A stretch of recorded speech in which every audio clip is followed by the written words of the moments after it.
दोस्तों अगर आप एक पावर बीआई लर्नर हो तो पावर बीआई की ये 7 ट्रिक जरूर आपको पता होनी चाहिए जिससे आप अपनी काम की प्रोडक्टिविटी बढ़ाओगे। तो कौन सी वो ट्रिक, आइए जानते हैं वन बाय वन।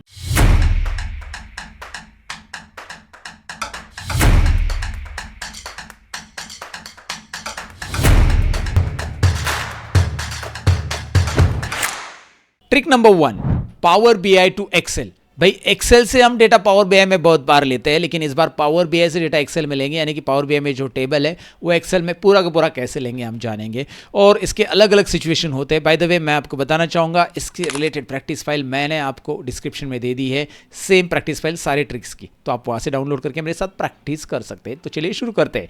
फिलहाल तो यहाँ पे आप देख सकते हैं पहला जो ट्रिक है वो इस टेबल पे बताऊंगा, पहले ट्रिक इस टेबल पे भी बताऊंगा अलग अलग सिनेरियो में, और ये टेबल पे भी। मतलब मेरे पास क्या है कि इस फॉर्मेट में टेबल है, इसको मैं एक्सेल में कैसे लूँगा, या फिर यहाँ पे इस टेबल में से मुझे बस Q1 का डेटा चाहिए तो वो कैसे लूँगा, या फिर मेरे पास ये 4 टेबल है जो कि मैंने पावर बीआई में इंपोर्ट करे और ये पूरे पूरे चाहिए मैं एक्सेल में लेना चाहता हूँ तो कैसे लूँगा। तो ये तीनों भी सिनेरियो मैं आपको बताने वाला हूँ। तो पहले सिनेरियो में जो टेबल हमारे पास है उसमें ऊपर 3 डॉट दिखाई दे रहे हैं, ऊपर देखिए मोर ऑप्शंस, राइट। इलिप्सिस पे क्लिक करो, यहाँ पे 3 डॉट पे क्लिक करो, मोर ऑप्शंस पे। जैसे आप क्लिक करोगे यहाँ पे एक ऑप्शन आपको मिल जाएगा एक्सपोर्ट डेटा। तो आप में से बहुत सारे लोग पहले से इसे यूज़ कर रहे होंगे, तो कोई बात नहीं, किया है तो एक्सपोर्ट डेटा पे क्लिक कीजिए। और आप डेस्कटॉप पे सेव करना चाहते हैं इसे डेस्कटॉप पे सेव कीजिए। डेटा नाम की ऑलरेडी CSV, और ये CSV नाम से फाइल सेव हो जाती है, याद रखिए। data.csv आपको जो नाम रखना है रख सकते हैं, CSV फॉर्मेट में सेव होता है। Of course you can open this file into the Excel. अभी ये ऑलरेडी एग्जिस्ट बोल रहा है, इसे मैंने रिप्लेस किया, कोई बात नहीं। मैं डेस्कटॉप पे जाता हूँ, data.csv मेरे पास है और मैं ओपन करके दिखाना चाहूँगा कि सिमिलर डेटा आया है कि नहीं आया है। Food type, total, quantity and transactions, और सिमिलर डेटा हमारे पावर बीआई में भी था, वही है। ये देखिए food type, total, quantity and transactions. ज़रा जूम कर दूँ, दिए लो, जूम कर दिया। तो हमने पहला डेटा लेना सक्सेसफुली सीख लिया, राइट। कैसे लेना है हमने देखा। दूसरा, यहाँ पे मुझे Q1 का ही डेटा चाहिए इस टेबल में से, ये मल्टी डायमेंशनल टेबल है, तो मैं Q1 पे क्लिक करूँगा। देखिए Q1 पे मैंने क्लिक किया है। यहाँ पे Q1 पे क्लिक करने के बाद इसके ऊपर राइट क्लिक करूँगा। राइट क्लिक करने के बाद कॉपी, एंड कॉपी के बाद कॉपी सिलेक्शन। पहले Q1 पे क्लिक करो, सिलेक्ट करो उसे, उसके बाद उसी पे राइट क्लिक करो, कॉपी करोगे। ये देखिए राइट क्लिक करने के बाद कॉपी, यस। राइट क्लिक करने के बाद यहाँ पे कॉपी का ऑप्शन आपको दिखाई दे रहा है। देन उसके बाद कॉपी सिलेक्शन पे क्लिक करना है। ये 3 ऑप्शन सामने दिखाई दे रहे हैं। एक बार जूम करके दिखाता हूँ, आप मेरे साथ प्रैक्टिस करो। तो कॉपी सिलेक्शन किया सतीश, आगे बताओ। आगे एक्सेल में आ जाओ, न्यू शीट ओपन करो, एक ब्लैंक शीट ओपन करो और इसमें पेस्ट कर दो। वाओ, Q1 का ही आ गया। वैसे ही Q2 का आएगा क्या? यस, चेक इट आउट करते हैं। Q2 पे क्लिक करो, राइट क्लिक करो, कॉपी करो, कॉपी सिलेक्शन करो और जाकर एक्सेल में पेस्ट करो जहाँ पे रखना है। वाओ, Q2 का भी आ गया, Q1 का भी आ गया, Q2 का भी आ गया। मतलब आप सिलेक्ट कर सकते हैं। अब मुझे टेबल का चाहिए सतीश जी, जो टेबल मैंने यहाँ पे पावर बीआई में इंपोर्ट कर लिए ना, इन टेबल्स का डेटा चाहिए। लेकिन मैं इन टेबल पर राइट क्लिक कर रहा हूँ तो मुझे कहाँ पे copy table, copy selection, copy data, export data कुछ नहीं मिल रहा है, कहीं पे भी कुछ नहीं मिल रहा है। अगर आप पूरा का पूरा भी चेक करोगे, 1 मिनट में आपको पूरा दिखाता हूँ। अभी वो हिडन हो रहा था थोड़ा सा, ये पूरा आ रहा है। अब आप देख सकते हैं इसमें कहीं पे कुछ नहीं है। तो what you are going to do, you will click on table view. यहाँ पे एक टेबल व्यू ऑप्शन आ जाता है लेफ्ट में। अगर आप पावर बीआई यूजर हो, लर्नर हो, तो आपको पता ही होगा यार, रिपोर्ट व्यू, टेबल व्यू। तो ये टेबल व्यू पे आप क्लिक करोगे। Once you click you will get same table here again, और इस पे आप जिस टेबल का डेटा लेना चाहते हो वो ले सकते हैं। आप कस्टमर डिटेल्स का ले सकते हैं, फूड डिटेल। लेट्स से मुझे सेल्स डेटा का लेना है, यहाँ पे बहुत ज़्यादा डेटा इसी का लेना है। तो ये क्लिक करते हैं, एक बार एक देख लेते हैं ये डेटा है, ओके। राइट क्लिक करो उस टेबल पे जो यहाँ पे दिखाई दे रहा है, राइट क्लिक करना है, उसके बाद कॉपी टेबल आ गया। ध्यान से देखिए, पहले हमने क्लिक किया था टेबल व्यू में, रिपोर्ट व्यू में नहीं है, याद रखिए। पहला क्लिक, फिर उसके बाद इस पे राइट क्लिक करना है इस टेबल पे, और उसके बाद तीसरा क्लिक आपको करना है कॉपी टेबल पे। चलिए कॉपी टेबल बटन पे मैं क्लिक करता हूँ। आगे क्या करना है सतीश जी बताओ। एक्सेल में आइए, न्यू शीट इंसर्ट कर दीजिए और न्यू शीट के ऊपर यहाँ पे आपको डेटा को पेस्ट करना है। तो जहाँ पे भी रखना है, मैं बीच में रखना चाहता हूँ, यहाँ पे पेस्ट करूँगा। ये देखिए पूरा का पूरा डेटा एज इट इज़ आ जाएगा, जितने भी रोज़ है, राइट। आप देखोगे टोटल 2700 के आसपास, मतलब जितने भी रोज़ है 2000-2500 के आसपास रोज़ पूरे के पूरे आ गए। So this way you can copy any type of data. ये आपको आइडिया आ चुका होगा। So this was trick number 1। अब बढ़ते ट्रिक नंबर 2 की तरफ। Trick number 2, table font size. बहुत सारी बार क्या होता है, मैं आपको दिखाना चाहूंगा सिनेरियो क्या है। यहाँ पे टेबल का फॉन्ट बहुत छोटा आता है, तो आपको किसी को अगर दिखाना है तो आप क्या करते हो, जनरली इस टेबल को आप सिलेक्ट करते हो उस विजुअलाइजेशन में, फिर आप जाते हो फॉर्मेट योर विजुअल में और यहाँ पे आप वैल्यूज़ की साइज़ बढ़ाते हो। अगर आप वैल्यू की साइज़ बढ़ाते हो यहाँ से, तो ये वैल्यू की साइज़ बढ़ रहा है, हेडर की साइज़ नहीं बढ़ाता है, हेडर की साइज़ छोटी रहती है, फिर आपको हेडर की साइज़ बढ़ानी पड़ती है। तो एक एक करके आपको अननेसरी एक एक चेंजेस करने पड़ते हैं, पहले वैल्यू की साइज़ बढ़ाओ, फिर हेडर की साइज़ बढ़ाओ। आप स्टाइल प्रीसेट में जाके भी फॉन्ट चेंज कर सकते हैं, मतलब वहाँ पे एक साथ साइज़ नहीं बढ़ती है अगर आप इसके फॉर्मेट में आते हो।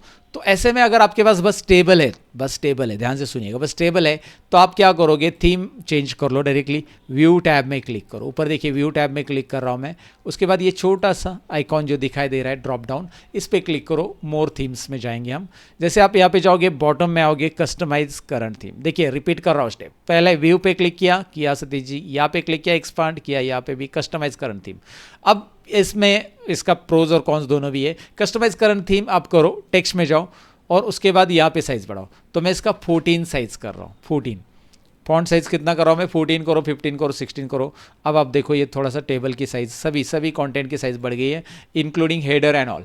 बट ये है कि ये एंटायर जो आपके पेजेस है, सपोज आप यहाँ पे भी आ जाओगे, मेरे पास ये जो आपको दिखाई दे रहा है ना, स्लाइसर मैंने ऐड किया, उसमें भी ये फॉन्ट बढ़ेगा।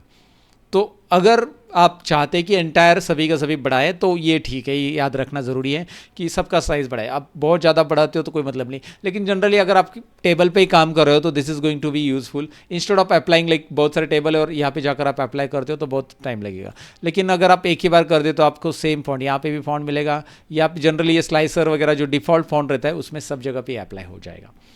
This was trick number 2। Trick number 3 की तरफ बढ़ते हैं। Trick number 3, show chart data. अब आपके पास आपने पावर बीआई में एक चार्ट बना लिया, एग्जांपल के लिए यहाँ पे आपने एक चार्ट बना लिया है। अब यहाँ पे इस चार्ट में क्या है कि आपको वैल्यू शो करनी है इसकी, तो आप वैल्यू शो कर सकते हैं डेटा लेबल में से। आप चार्ट पे क्लिक करोगे, आप फॉर्मेट में जाओगे, यहाँ पे देखो फॉर्मेट योर विजुअल में जाओगे, फॉर्मेट योर विजुअल में आने के बाद यहाँ पे नीचे आपको डेटा लेबल्स करके ऑप्शन दिखाई दे रहा है, यहाँ पे देखिए बॉटम में डेटा लेबल्स का ऑप्शन, यहाँ पे इसे इनेबल कर दीजिए, डेटा लेबल आ गया। लेकिन अगर ये डेटा लेबल्स बहुत ज़्यादा है, मतलब बहुत ज़्यादा नंबर्स है, तो ये खिचड़ी टाइप लगता है, बहुत ज़्यादा नंबर्स लगते हैं। तो ऐसे में मैं डेटा लेबल्स शो नहीं करना चाहता हूँ, बस ये नंबर्स, ये चार्ट ऐसे रखना चाहता हूँ, क्योंकि अगर ये चार्ट की साइज़ तो मैंने ऐसे रखी है, लेकिन ये चार्ट अगर ऐसा छोटा रखा है हमने, तो उस टाइम पर ये डेटा लेबल्स अगर आप ऑन करते, सो थोड़ा सा दिखाई दे रहा है ना आपको, गड़बड़ हो रहा है, कुछ नंबर्स दिखाई दे रहे हैं, कुछ नहीं आ रहा है। तो ऐसे केस में क्या करें हम इसको, ऐसे केस में आप इसका जो डेटा है शो कर सकते हैं। शॉर्टकट की भी बता देता हूँ, माउस के साथ भी बता देता हूँ। शॉर्टकट की इसके लिए अल्ट शिफ्ट और F11, जैसे आप अल्ट शिफ्ट F11 प्रेस करोगे, डे बाय डे जो डेटा है नीचे आपको दिखाई दे रहा है, alt shift F11। I repeat the shortcut key, shift alt F11, alt shift F11, जो भी अल्ट शिफ्ट होल्ड करो, F11 प्रेस करो, बैक टू रिपोर्ट में आ जाते हैं। इस तरह से दोबारा रिपोर्ट में आना है, या फिर आप यहाँ पे 3 डॉट पे क्लिक कर सकते हो और शो एज अ टेबल पे क्लिक करोगे तो भी वही होगा, show as a table, mouse के साथ ऐसे शो एज अ टेबल करोगे, back to report, show as a table. तो आपको चार्ट का डेटा जो है उसके जो नंबर्स है उसको देखना है, तो आप यहाँ पे यूज कर सकते हैं शो एज अ टेबल और अल्ट शिफ्ट F11, दोनों में से एक। Trick number 4, sorting multiple columns. Example के लिए आपने एक टेबल तैयार कर लिया है, यहाँ पे आप देख सकते हैं। नाउ आपको यहाँ पे सॉर्ट करना है इस टेबल को, तो आपने अगर कोई भी कॉलम पे क्लिक किया, इस कॉलम पे मैं क्लिक कर रहा हूँ, कॉलम नंबर 2 पे सपोज, तो आपको दिखाई दे रहा है कॉलम नंबर 2 के अकॉर्डिंग सॉर्ट हो रहा है कि पहले एपेटाइजर, फिर बेवरेज, फिर ब्रेकफास्ट, फिर डेजर्ट, अल्फाबेटिकल ऑर्डर में। दोबारा आप क्लिक करोगे तो ये डिसेंडिंग असेंडिंग यहाँ से हो जाता है। बट अब मैं क्या चाहता हूँ, मैं इस कॉलम को भी सॉर्ट करना चाहता हूँ। तो अभी आप देख पाओगे कि ये कॉलम तो सॉर्ट हो चुका है, लेकिन ये कॉलम का सॉर्ट हट गया है। आप देखोगे ये गोल्ड हो गया, फिर रेगुलर आ गया है जो कि असेंडिंग ऑर्डर में। अब दोबारा यहाँ पे क्लिक करेंगे, इस छोटे से एरो पे क्लिक करते हैं तो सॉर्ट हो जाता है, राइट, सॉर्टिंग। बट अब ये रेगुलर ऊपर आ रहा है, डिसेंडिंग ऑर्डर में हो गया, गोल्ड नीचे आ गया, लेकिन ये सॉर्ट हट गया है। अब इस पर क्लिक करोगे तो ये सॉर्ट हो जाता है। तो आप क्या करोगे, फिर इस सॉर्ट के साथ साथ मैं गोल्ड ऊपर रखना चाहता हूँ और गोल्ड के अंदर मुझे ये सॉर्टिंग चाहिए टाइप, राइट, फूड टाइप का सॉर्ट चाहिए। तो ये फूड टाइप है, तो मैं क्या करूंगा, शिफ्ट बटन प्रेस करूंगा और यहाँ पे इस आइकॉन पे क्लिक करूंगा, शिफ्ट। पहला मैंने वो सॉर्ट किया है और शिफ्ट करके ये दूसरा सॉर्ट विद इन दैट। तो शिफ्ट करके आप जैसे इस पर क्लिक करोगे अंदर का सॉर्ट हो गया। ये देखिए सॉर्ट दिखाई दे रहा है आपको, एपेटाइजर, बेवरेज, फिर से डिसेंडिंग चाहिए तो आपको दिखाई दे रहा है स्नैक ऊपर आ रहा है, फिर असेंडिंग करना है उसी पे क्लिक करो। बट ये गोल्ड अपनी जगह पे रह रहा है, appetiser, beverage, breakfast, then dessert, then main course and snack. अब ये दोनों भी है। इसके अलावा सपोज एग्जांपल के लिए मैं दोनों हटाना चाहता हूँ, पहले वो दिखाता हूँ आपको। 3 डॉट पे जाओ, सॉर्ट बाय में जाओ, यहाँ पे 3 डॉट जो ऊपर ऑप्शन दिखाई दे रहा है, अगेन यहाँ पे मल्टीपल ऑप्शंस मिल जाते हैं। आप 3 डॉट पे क्लिक करोगे, सॉर्ट बाय में क्लिक करोगे, और सॉर्ट बाय में क्लिक करने के बाद टाइप है, तो टाइप से हटा देना है मुझे, टाइप। तो अब देखो टाइप से हट गया है, वो अभी आपको नहीं पता चलेगा। सॉर्ट बाय में जाओ, मेंबर टाइप से भी हटा दो। अब मेंबर टाइप से वो टाइप से दोनों भी हटा दिया। अब मैं चाहता हूँ कि सॉर्ट बाय मैं मेंबर टाइप करूँ और उसके बाद टोटल अमाउंट करूँ, टोटल क्वांटिटी करूँ। तो पहले मेंबर टाइप पे यहाँ पे क्लिक करूँगा सॉर्ट बाय के लिए, इस पर क्लिक किया, यहाँ पे गोल्ड और रेगुलर मेंबर सॉर्टेड हो गए। उसके बाद मैं डिसेंडिंग ऑर्डर करना चाहता हूँ इसका या असेंडिंग, तो ये पहले डिसेंडिंग हो गया, यहाँ पे क्लिक करते ये देखिए डिसेंडिंग हो गया 4270, लेकिन ये मिस हो गया। बट फिर से एक काम करते, इस पर क्लिक करके शिफ्ट बटन प्रेस करके इस पर क्लिक करना है। तो शिफ्ट बटन प्रेस करते ये गोल्ड के अंदर पहले डिसेंडिंग आ गया, ये देखिए पहले आप देख सकते हैं गोल्ड के अंदर डिसेंडिंग हो गया। वैसे ही आप रेगुलर के अंदर भी यहाँ पे डिसेंडिंग देख पाओगे। और आप असेंडिंग करना चाहते हैं, शिफ्ट बटन होल्ड डाउन कर लो, दोबारा क्लिक करो। अब आप देखोगे गोल्ड के अंदर ये सारी की सारी वैल्यू असेंडिंग वाली आ गई है, रेगुलर के अंदर भी यहाँ पे देखोगे ये वैल्यूज को देख लो असेंडिंग आ गई। This way you can sort multiple and you can remove the sort by clicking oh here. यहाँ पे जाकर आप इसे रिमूव कर सकते हैं, सॉर्ट अनचेक कर दो, ये जो ऑप्शन चेक है टोटल अमाउंट को अनचेक कर दो, यहाँ से टोटल अमाउंट का सॉर्ट हट जाएगा। That's it about this trick. Trick number 5, lock and alignment of visuals. इसमें बहुत सारे लोगों की दिक्कत होती है। भाई यार मैं सपोज एग्जांपल के लिए कोई विजुअल, बहुत सारे विजुअल्स है मेरे पास एग्जांपल के लिए, और मैं चाहता हूँ यार इस विजुअल में कुछ काम ना करूँ, मैं ऐसे क्लिक करूँगा तो बस ये होगा, लेकिन कभी कभी क्लिक करते करते विजुअल इधर उधर मूव हो जाता है। तो मैं सारे विजुअल्स को लॉक रखना चाहता हूँ। तो लॉक रखने के लिए आपको क्या करना है, व्यू, यहाँ पे व्यू टैब में जाना है। व्यू में लॉक ऑब्जेक्ट्स रहता है, ये अगर आप ऑन कर देते हो ना तो सारे ऑब्जेक्ट सारे विजुअल लॉक है जी, कोई भी हिलेगा नहीं। और across all the pages, across all the pages, कोई भी पेज पे जाओ आपको विजुअल मूव पॉसिबल ही नहीं। तो लॉक हटा दो फिर वो मूव होगा।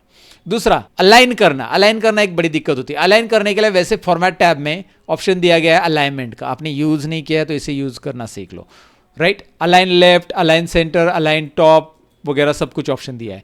तो एग्जांपल के लिए 3 मैंने ऐसे रखे हैं, यहाँ पे एक रखा है, यहाँ पे एक रखा है।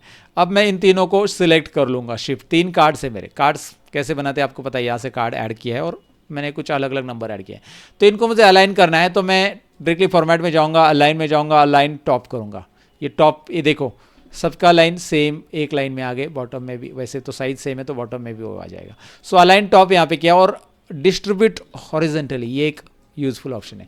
सो इसका जो डिस्टेंस है ना दोनों के बीच का, इसका डिस्टेंस और इसका डिस्टेंस में भी लाइक कम ज़्यादा है। यहाँ पे देखोगे तो ये थोड़ा कम है और ये ज़्यादा है, right. And you may not know कि भाई यार किसका डिस्टेंस क्या है। सपोज आपने इसको और भी राइट में रख दिया है तो ये डिस्टेंस कम ज़्यादा है। तो अभी आप इसे सिलेक्ट करोगे और आप सिंपली बोलोगे यहाँ पे फॉर्मेट में जाकर, अलाइन में जाकर डिस्ट्रीब्यूट हॉरिजेंटली, तो ये ऑटोमेटिक डिस्ट्रीब्यूट। अब आप देखोगे थोड़ा सा बीच वाला का डिस्प्लेसमेंट दिखाई देगा आपको। 1 मिनट में इसको क्लोज रखता हूँ और अभी आपको ज़्यादा दिखाई देगा। सो फॉर्मेट में जाता हूँ, अलाइन में जाता हूँ और डिस्ट्रीब्यूट हॉरिजेंटली, तो आप देखोगे ये हॉरिजेंटली प्रॉपर डिस्ट्रीब्यूट हो चुके हैं। तो इन दोनों के बीच का गैप या जितने भी ऑब्जेक्ट का गैप है वो प्रॉपर इक्वली मेंटेन हो जाता है वहाँ पे। And again you can go and click on view. Alignment में और एक काम हेल्प करता है basically, grid lines and snap to grid. तो ये ग्रिड लाइन्स ऑन करो, ग्रिड लाइन्स ऑन करने के बाद आपको ग्रिड दिखाई देगा कि ऑब्जेक्ट प्रॉपरली ग्रिड्स पे है कि नहीं, आप ग्रिड्स पे रख सकते हैं। लेकिन ये ग्रिड्स पे रखते समय ऐसा इतना प्रॉपरली माउस नहीं आता है। Then snap to grid on रखो, जिससे क्या होगा कि ये ग्रिड लाइन थोड़ी सी मैग्नेटिक हो जाती है, यानी कि ये खींच लेती है ऑब्जेक्ट नज़दीक आते हैं अपनी तरफ, राइट। आपको ऐसा दिखाई देगा कि ये पॉइंट आउट हो रहा है जब आप मूव करोगे। So it is very easy to keep the object on the grid line अगर आप ये स्नैप टू ग्रिड ऑन रखते हो तो। ये जनरली पावर पॉइंट में भी होता है, ये इसमें भी है, तो ये थोड़ा सा यूज़ करना जान लो जब आप बहुत सारे ऑब्जेक्ट पे काम कर रहे हो और उसे एक लाइन में अलाइन करना है। तो अलाइनमेंट बहुत इंपॉर्टेंट होता है भी यार, छोटी छोटी चीज़ों पे बहुत ध्यान रखना पड़ता है। So you can go ahead and take this alignment from here. तो grid alignment, snap to grid कैसे ऑन करना है और अलाइनमेंट मतलब कैसे करना है उसके लिए ऑप्शन दे दिया। एक तो फॉर्मेट से कर लो या फिर इसमें से भी आप ऑप्शंस यूज़ करके इसे आप अलाइन कर सकते हैं। That's it about this trick. Trick number 6, apply all filters. भाई क्या है ये अप्लाई ऑल फिल्टर्स, आइए जानते हैं। लेट्स से एक पेज के ऊपर आपके 3-3 स्लाइसर यहाँ पे ऐड है, आप देख पा रहे हो। अब मैं क्या कर रहा हूँ कि अगर मैं क्लिक करता हूँ फूड टाइप स्लाइसर पे, एपेटाइजर पे, तो तुरंत इसका रिजल्ट यहाँ पे दिखाई देता है। मैं यूपीआई पे क्लिक करता हूँ तुरंत रिजल्ट दिखाई दे रहा है। मैं गोल्ड पे क्लिक कर रहा हूँ तुरंत रिजल्ट दिखाई दे रहा है। मैं चाहता हूँ कि यार तीनों स्लाइसर को सिलेक्ट करने के बाद रिजल्ट डिस्प्ले हो। तो उसके लिए सिंपल है, आप क्लिक करोगे इंसर्ट में, इंसर्ट टैब में आप क्लिक करोगे यहाँ पे, और उसके बाद इंसर्ट के अंदर यहाँ पे आपको बटन्स ऑप्शन मिल जाएगा। बटन्स के अंदर यहाँ पे एक ऑप्शन मिलेगा अप्लाई टू ऑल स्लाइसर।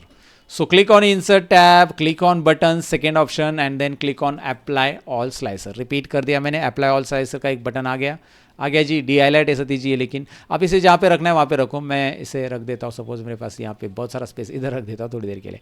अब मैं गोल्ड क्लिक करता हूँ, तो जैसे मैंने गोल्ड क्लिक किया वो हाईलाइट हो गया, लेकिन जैसे मैंने गोल्ड क्लिक किया तो यहाँ पे कहीं पे रिफ्लेक्शन नहीं आया। उसके बाद मैंने कार्ड क्लिक किया, यहाँ पे कहीं रिफ्लेक्शन नहीं आया। मैंने एपेटाइजर क्लिक किया, तो मैं तीनों एक साथ सिलेक्ट करके अब मैं अप्लाई टू ऑल स्लाइसर करूंगा, अप्लाई ऑल स्लाइसर करूंगा।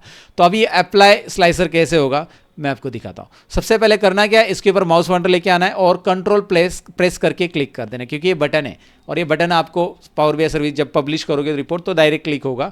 अभी के लिए आपको कंट्रोल बटन प्रेस करके क्लिक करना होगा। जैसे आप क्लिक करोगे ये देखो अप्लाई होगी, राइट। अब मैं अप्लाई तो कर चुका हूं, क्लियर कैसे करेंगे? क्लियर करने के लिए भी बटन्स में जाओ और एक बटन और मिल जाता है। कहाँ पे बटन में जाना है? इंसर्ट में ही, सेम टैब, बटन्स, एंड उसी के नीचे क्लियर ऑल स्लाइसर। अच्छा ये भी बटन है, चलो ये डाल देते हैं इसको भी। ये हाईलाइट है, अभी देखिए कंट्रोल बटन प्रेस करके इस पर क्लिक करो, कंट्रोल बटन प्रेस करके क्लिक करो, क्लियर हो गया स्लाइसर। तो अगर आप चाहते इसको क्लिक करना, इसको क्लिक करना, ये क्लिक करो, लेकिन ये दोनों सिलेक्ट होने के बाद स्लाइसर का इफेक्ट नहीं दिखाई देगा जब तक आप कंट्रोल बटन प्रेस करके अप्लाई टू ऑल स्लाइसर नहीं करोगे। ये देखो हो गया चेंजेस, एंड दोबारा आप क्लियर ऑल स्लाइसर करोगे तो चेंजेस हट जाएगा, ये स्लाइसर भी हट जाएंगे। तो ये दोनों बटन क्या काम के हैं डेफिनेटली आपको समझा होगा। That's it about this trick. Next and last trick की तरफ बढ़ते हैं। Trick number 7, edit interaction. ये पावर बीआई के इंटरव्यू में भी पूछा जा सकता है, इसलिए एडिट इंटरेक्शन के बारे में पता होना जरूरी है। एग्जाम्पल के लिए यहाँ पे मल्टीपल स्लाइसर है, मैं चाहता हूँ कि मैं गोल्ड पे क्लिक करूँ तो रिफ्लेक्शन तो आ रहा है सब जगह पे, मैं चाहता हूँ लेकिन जब मैं गोल्ड पे क्लिक करूँगा तो इन दोनों पे ही रिफ्लेक्शन आ जाए, इस पे नहीं आ जाए। मतलब इस स्लाइसर का जो इंट्रैक्शन है मैं इन दोनों पे सेट करना चाहता हूँ। याद रखिए ये स्लाइसर है, इस पे क्लिक करते ही ये वाले पे चेंज हो जाए और ये वाले पे चेंज हो जाए, मैं इस पे इसका इफेक्ट नहीं डालना चाहता हूँ। सो मैं एडिट इंट्रैक्शन कैसे करूँगा? स्लाइसर को क्लिक कर दो, फॉर्मेट टैब पे जाओ और फॉर्मेट टैब के अंदर एडिट इंट्रैक्शन बटन मिल जाएगा। फॉर्मेट टैब, एडिट इंट्रैक्शन दिखाई दे रहा है, एडिट इंट्रैक्शन बटन, ठीक है दिखाई दे रहा है। सतीश जी क्लिक किया हमने, आगे क्या करें बताइए? इस स्लाइसर को आपने क्लिक करा है, क्लिक करने के बाद आपको यहाँ पे देखिए ऑप्शन आ जाता है कि भाई इस स्लाइसर के लिए ये अभी फिल्टर एक्टिव है, इसका भी फिल्टर एक्टिव है और इसका भी फिल्टर एक्टिव है, ये तीनों का भी फिल्टर एक्टिव है। ये देखो डार्क है ना, ये भी डार्क है, ये भी डार्क है, इसमें ये वाले सेक्शन में देख लो ये वाले, तो तीनों को उस पर डार्क है। मैं क्या करता हूँ इस चार्ट के लिए इस पर्टिकुलर को यहाँ पे लेके आता हूँ और बोलता हूँ नन। ये नन वाला आइकॉन है, ये आइकॉन है पहला कि फिल्टर अप्लाई हो जाएगा इस स्लाइसर का, और ये सेकंड आइकॉन है नन। अगर मैं इसको क्लिक करता हूं, जैसे मैंने इस पे क्लिक किया, अब मैं गोल्ड पे क्लिक करता हूं तो आप देख पाओगे इस वाले विजुअल पे कुछ चेंजेस नहीं नजर आएंगे। इन दोनों में चेंजेस हो जाएंगे बट उस वाले में कुछ भी चेंजेस नहीं आएंगे, राइट। और अगर मैं इसको दोबारा फिल्टर पे लगता हूं, ये देखिए इस वाले पे रखता हूं दोबारा और मैं चेंज करता हूं, गोल्ड पे क्लिक करता हूं, देखिए अब इसमें भी चेंजेस हो रहे हैं। तो आप चाहते हो कि भाई इस स्लाइसर का पार्ट जो है, इस स्लाइसर मतलब ये स्लाइसर बस इन दोनों पे काम करे, या फिर इस पे भी नहीं काम करे, इस पे भी नहीं काम करे, बस इसी पे काम करे, तो मैं इन दोनों को नन कर दूंगा। यहाँ पे देखिए नन किया है, यहाँ पे देखिए नन किया है, नन को हाईलाइट किया है, बट इसमें फिल्टर हाईलाइट है। तो अब देखिए गोल्ड पे क्लिक करते ही आप नीचे लाइन चार्ट जो दिखाई दे रहा है उसी में चेंज देख पाएंगे, इन दोनों में चेंज नहीं हो रहा। और ऐसे आप बाकी स्लाइसर के लिए भी कर सकते हैं। जैसे इस पे क्लिक करोगे, अगेन ये इस पे भी एक्टिव है, इस पे भी एक्टिव है, दिखाई दे रहा है। जो डार्क दिख रहा है इसका मतलब ये फिल्टर एक्टिव है। जैसे मैं नन पे जाऊंगा तो ये डार्क हट जाएगा, ये यहाँ पे आ जाएगा। ये छोटी सी चीज़ आपको सीखनी है। And this was our trick number 7। तो ये थी पावर बीआई की 7 ट्रिक्स। कैसे लगी मुझे कमेंट सेक्शन में जरूर बताना, लाइक शेयर और कमेंट भी करना। और साथ ही में मैं आपको बताना चाहूँगा कि हाल ही में मैंने Microsoft certified power BI data analyst की PL300 एग्जाम क्रैक की है, जिससे मैं बन गया हूँ Microsoft certified power BI data analyst. तो अगर आप जानना चाहते हैं कि भाई यार ये PL300 एग्जाम होती क्या है, कौन अटेंड कर सकता है, क्या आप इसे क्रैक कर सकते हैं और कैसे क्रैक कर सकते हैं, कितनी फीस रहती है, तो आप मुझे कमेंट में ज़रूर लिखना। इसके ऊपर मैं डिटेल वीडियो ज़रूर बनाऊंगा। अगर आप चाहते कि भाई PL300 एग्ज़ाम के बारे में हमें जानकारी दो तो आसान हिंदी भाषा में उसकी भी जानकारी लेके आऊँगा। कमेंट ज़रूर कीजिएगा गाइज। मिलते हैं नेक्स्ट वीडियो में, तब तक के लिए अपना ख्याल रखिए। Bye bye.